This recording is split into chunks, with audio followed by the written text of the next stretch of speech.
Hello everyone. So how are you all? I hope you all are doing good.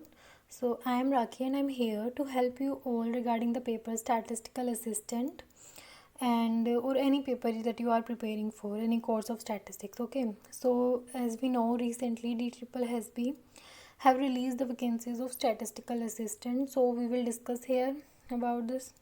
So post code is 60/23 as you can see, and last date for the application forms is 15th September. Okay, and total vacancies are 244, which is really good. So you should apply that. And educational qualification सबसे ज़्यादा doubt बच्चों को इसमें रहता है कि like कौन apply कर सकता है कौन अप्लाई नहीं कर सकता, तो मैं यहाँ पर इस चीज़ को क्लियर कर देती हूँ। जैसे जिन स्टूडेंट्स ने स्टैटिस्टिक्स में पोस्ट ग्रेजुएशन कर रखी है वो यहाँ अप्लाई कर सकते हैं, ऑपरेशनल रिसर्च में कर रखे हैं, मैथमेटिकल स्टैटिस्टिक्स में कर रखे हैं पोस्ट ग्रेजुएशन, या अप्लाइड स्टैटिस्टिक में कर रखे हैं, तो ये स्टूडेंट्स तो कर सकते हैं अप्लाई। बाकी जैसे कुछ स्टूडेंट्स ने पोस्ट ग्रेजुएशन नहीं होती स्टैटिस्टिक्स में, तो अगर किसी ने पोस्ट ग्रेजुएशन करी है इकोनॉमिक्स में, मैथमेटिक्स में या कॉमर्स में करी है, एमकॉम करी है, अगर तुम्हारा एक भी सब्जेक्ट स्टैटिस्टिक्स का रहा है ना, कोई भी पेपर तुमने पोस्ट ग्रेजुएशन में स्टैटिस्टिक्स का दिया है ग्रेजुएशन लेवल पर भी, तो तुम इस पोस्ट के लिए अप्लाई कर सकते हो।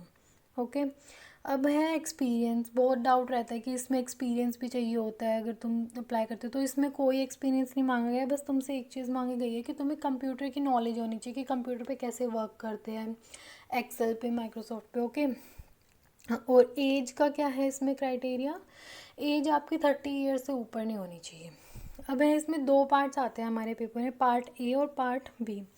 तो दोनों पार्ट 100 मार्क्स के होते हैं। तो पार्ट ए तो है हमारा जनरल, जो हर पेपर में आता है, जिसमें हमारे 5 सब्जेक्ट होते हैं, जैसे general awareness, general intelligent and reasoning ability, arithmetical and numerical ability. बाकी इसमें इंग्लिश और हिंदी दोनों लैंग्वेजेस आती हैं, और ये पांचों जो सब्जेक्ट्स हैं ये 20 मार्क्स के पूछे जाते हैं, तो हमारा ये 100 मार्क्स का हो जाता है। फिर है हमारा पार्ट बी, जो हमारा मेन है, लाइक स्टैटिस्टिकल असिस्टेंट जिस चीज़ के लिए पोस्ट है, तो सीधी सी बात है हमारा स्टैटिस्टिक्स ही मेन सब्जेक्ट होगा, तो पार्ट बी में उसी से रिलेटेड आता है। अब इसमें क्या क्या सिलेबस आता है वो मैं यहाँ पे दिखा रही हूँ आपको। सो ये कुछ टॉपिक्स हैं जो आते हैं पेपर में।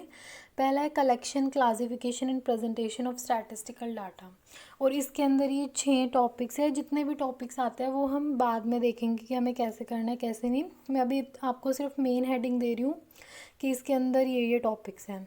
सेकंड हमारा मेजर्स ऑफ सेंट्रल टेंडेंसी है, ये तो 12th लेवल पे भी तुमने पढ़ाई होगा मेन, मीडियन, मोड का, बाकी हम अच्छे से डिस्कस करेंगे आगे के वीडियोज़ में। फिर है हमारा मेजर्स ऑफ डिस्पर्जन, इसके अंदर कुछ टॉपिक्स हैं। फिर हमारा एक ही बहुत इंपॉर्टेंट टॉपिक आता है मूवमेंट्स, क्वीनेस एंड कर्टसिस, ये भी पढ़ेंगे।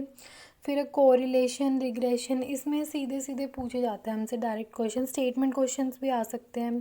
प्रोबेबिलिटी थ्योरी, प्रोबेबिलिटी का मीनिंग क्या होता है, स्टैटिस्टिक्स का मीनिंग क्या होता है, कहाँ पे हम इसको यूज़ करते हैं, कैसे डाटा होते हैं, ये सब। फिर आता है हमारा random variable and probability distribution, इसके अंदर हमने ग्रेजुएशन लेवल पे जो पढ़े हैं बायनोमियल, पॉइजन, नॉर्मल, एक्सपोनेंशियल, ये सब चीज़ें आएंगी। फिर है सैम्पलिंग थ्योरी, इसके अंदर सारे सैम्पलिंग एरर्स, जैसे भी हम फाइंड आउट करते हैं कौन कौन से हम सैम्पलिंग किस किस चीज़ के लिए, कौन कौन से डाटा के लिए यूज़ करते हैं, वो सब चीज़ें आ जाएंगी। देन है हमारा स्टैटिस्टिकल इन्फ्रेंस, जिसके अंदर हमारा ब्लू जो टॉपिक है वो मेन मतलब इम्पॉर्टेंट टॉपिक है थोड़ा।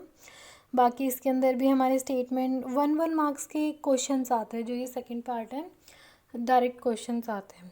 फिर है हमारा एनालिसिस ऑफ वेरिएंस, ये भी पढ़ा हमने, ANOVA, two way ANOVA, covariance वाला।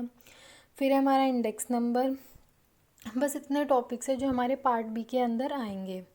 बाकी अगर आपको कोई भी डाउट हो इस चीज़ पेपर से रिलेटेड, तो आप मेरे को कमेंट सेक्शन में बता सकते हैं, और आगे की इन्फॉर्मेशन के लिए प्रिपरेशन अगर आपको करनी है मेरे साथ, तो मैं वीडियोज़ अपलोड करूँगी।